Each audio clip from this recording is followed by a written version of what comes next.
Hey y'all, CB here. Thanks for watching NBS Welding. Good to see y'all again. If you're new to the channel, then jump on here, subscribe, like, comment. Let's go. Let's do it. Rolling in the super service truck this morning in the dark. The sun will come up.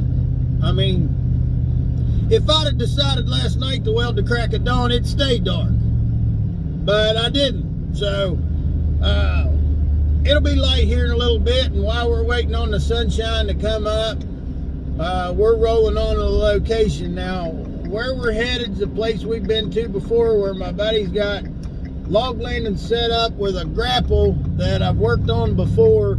This is one of them jobs where you got to slide in there and get done what you can get done when they're not running the machine. The very first repair I did on it was a little bit more of an emergency because they had an outrigger ear that was broken completely off. All the other outrigger ears on the outriggers of this grapple have got cracks in them, and what we've been doing is I've been rolling in there when they don't need the machine,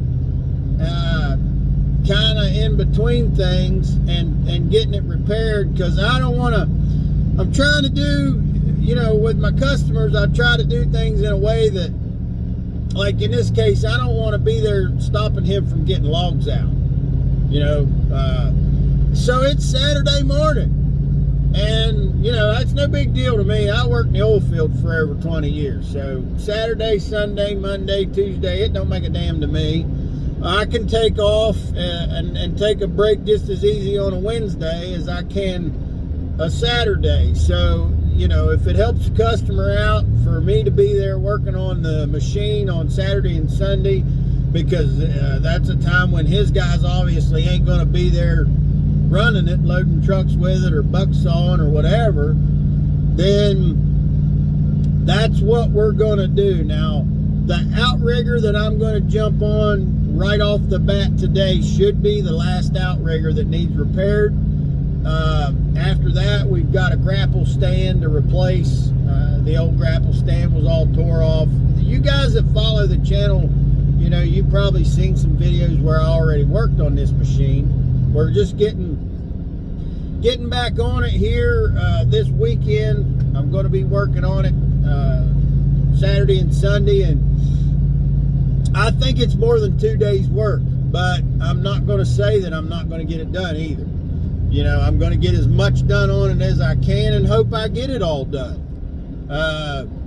But there's a lot of work, and especially with the grapple stand, there's tremendous amount of cutting and welding to do on it. So we're headed to the location. We're going to see what we can get done before Monday, before them guys need to get back in there and run this machine. And y'all come along for the ride. Here we go.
Hey y'all, like I said before, I'm going to be pushing pretty hard to get as much done on this as I can. So I'm not going to put any time into filming or setting up the camera to film myself gouging or welding, you know, on this outrigger. I'll get some shots of it so you can see what's up with it, but I'm not going to put any time into actually filming my cutting and welding. And if you want to see that,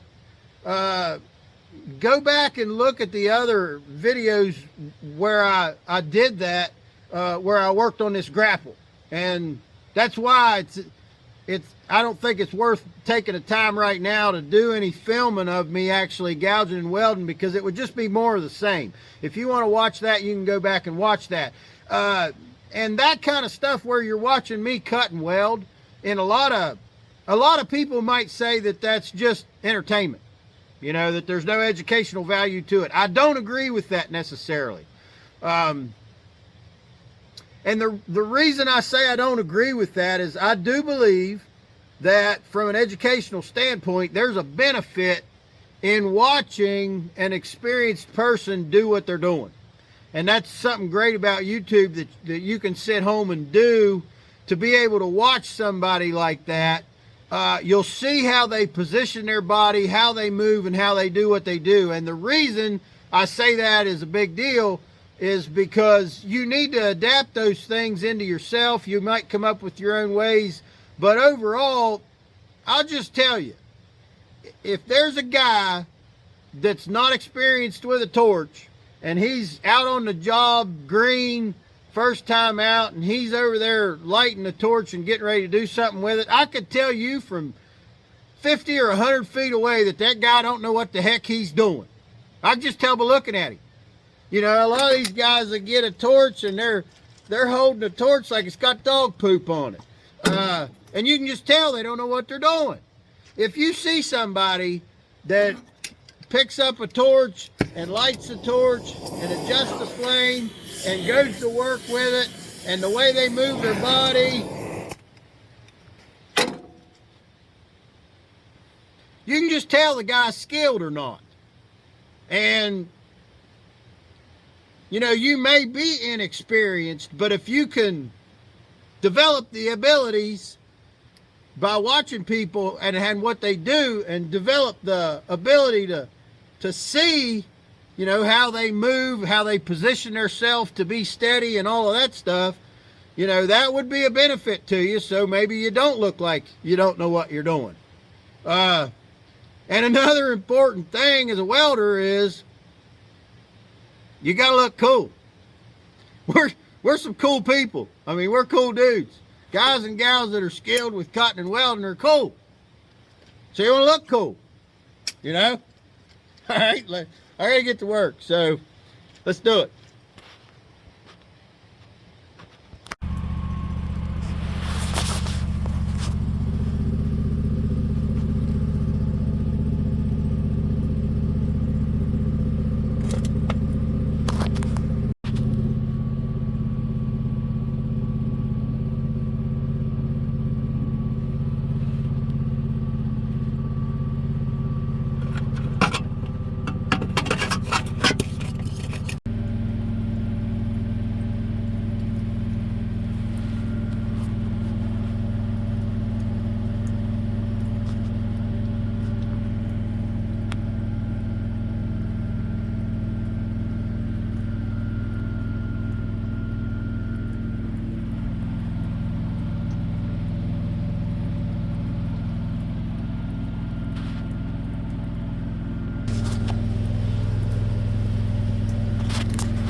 Rainy, wet, and muddy under here.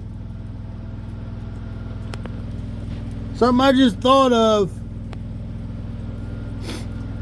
I've worked with welders in these conditions, rainy, wet, and muddy, where the guys that get rainwater on their welding lenses.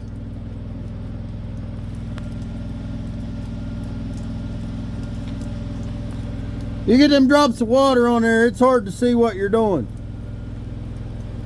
Not nearly as hard as it is if you try to wipe it. If you take a damn rag or your finger or something and you start wiping them drops of water that's on that lens, you're going to have a smudged up mess of mud. Now obviously, if you take the time to take a bunch of clean rags and take all the lenses out of your shield and clean the shield, clean the lenses and put them all back in there, yeah, you'll be good. It'll be like new. But it ain't gonna stay that way. What are you going to do? You're going to do that 15 times a day? You can't do that. You'll never get anything done. I've seen guys do that, and then the whole time they're just pissing, moaning, and bitching about the conditions. It doesn't do anybody any good to do that. You know, buck up or go the hell home. You know, the thing with the drops on the lenses, I tell you what I do. I just leave it alone. I can see better with them drops on my lenses than I can if I smudge it and make a big mess out of it. If you smudge it, it's way worse, if you ask me. I just leave it alone. And a lot of occasions, I'll have to move my head around while I'm welding to find a place in them droplets where I can see what I'm doing. But I'll find that place. And then a lot of times, like where I've got my umbrella over me right now, if I'm doing a bunch of welding, I'm fairly close to that intense heat, them drops will dry away. And then I'm good to go. If you wipe and smudge your lens up, it doesn't matter even if it does dry. You still can't see. I do the same thing with a rifle scope if I'm out hunting. And that scope gets water on it, don't touch it. You pull that thing up to your eye, you can still take game with it. You can see just fine. Those droplets of water will not hinder you near as bad as if you take your hunting glove and try to wipe it or something, go get it and it all smudged up. Leave it alone. Just, it'll be all right.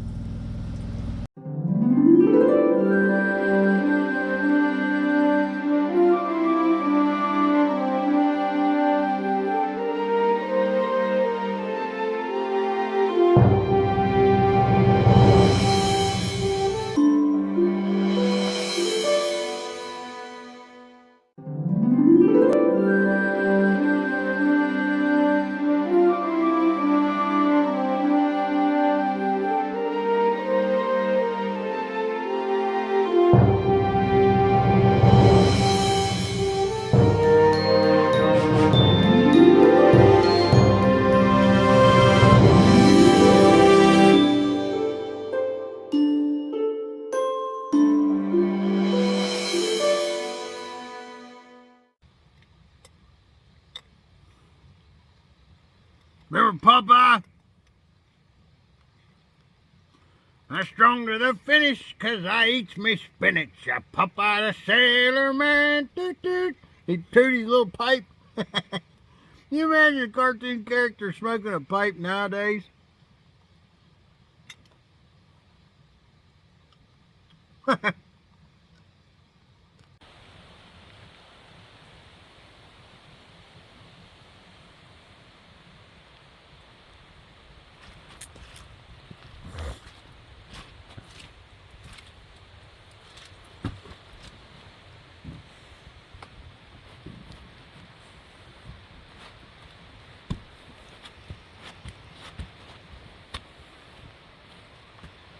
Right here's the old grapple stand.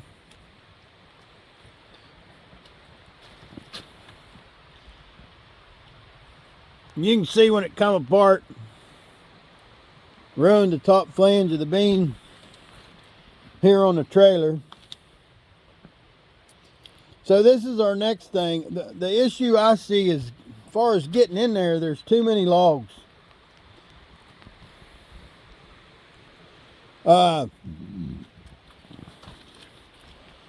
I'm no grapple operator, but if the keys are in that thing, I'm gonna try and do something.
So got them logs enough out of the way, I think, to get going with this. And I debated on how much of the other underneath of there that I was going to have to get rid of.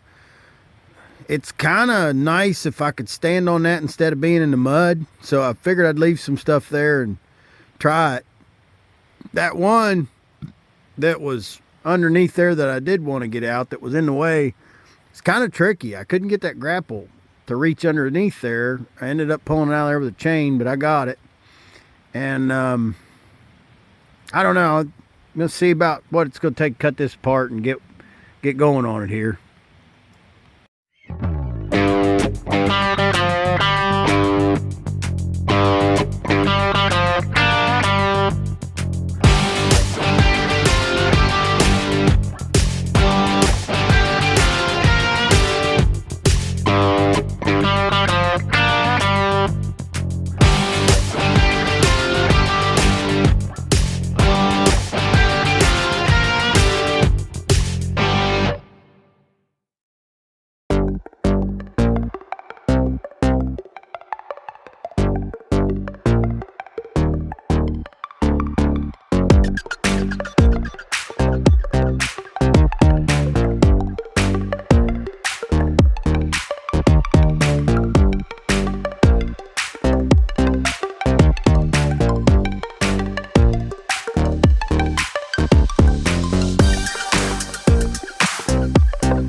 We went from sprinkling rain to pretty heavy snow here in a little bit of no time, but that went real well getting that tacked up.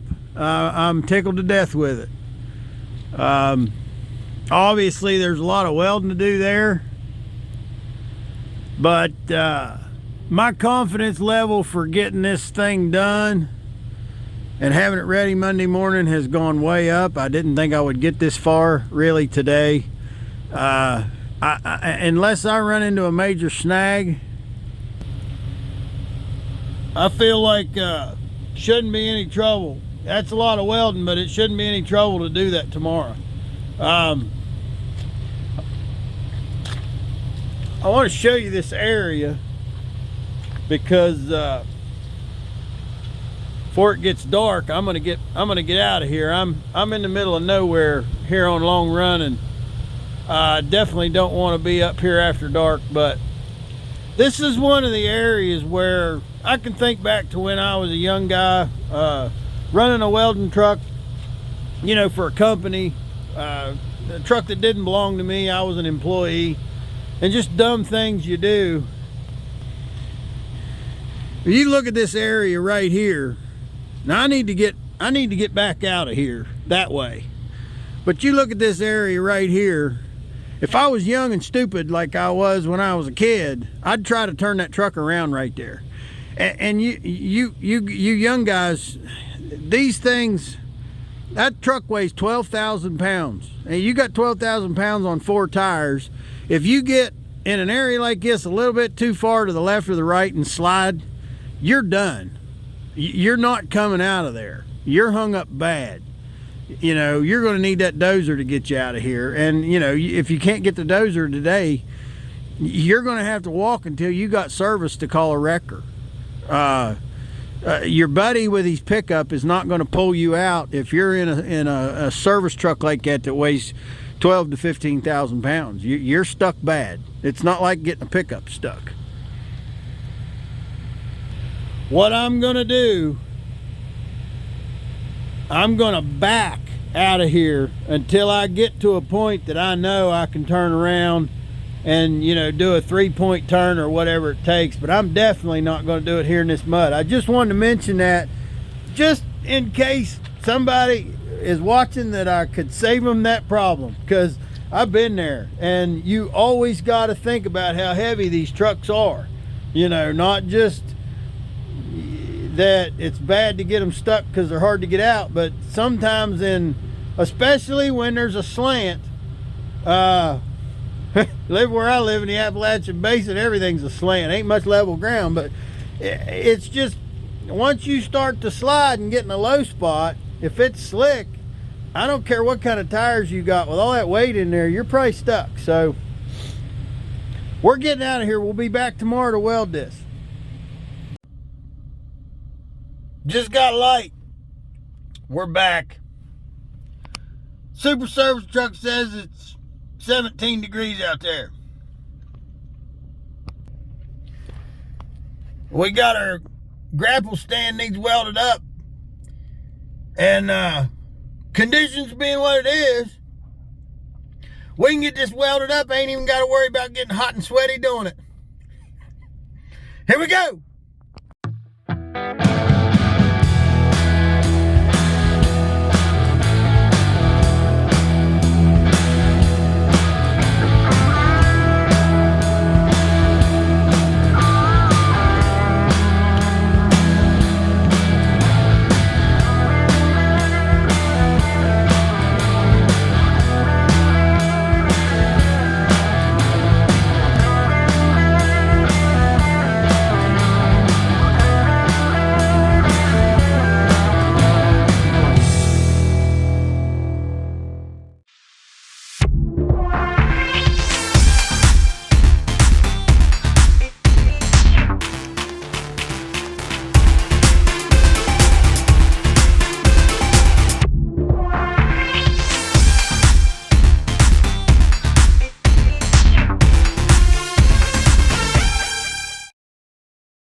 Hey y'all, we're coming to you from the break room here at MBS Welding. I want to show you the t-shirts we got.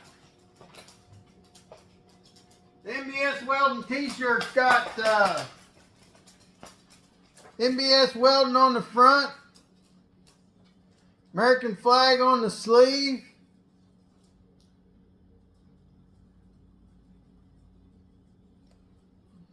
great big MBS Welding here on the back. Helps the channel if you buy a t-shirt. If you're interested in a t-shirt, send Tina an email request, nbswelding@aol.com. Thank you.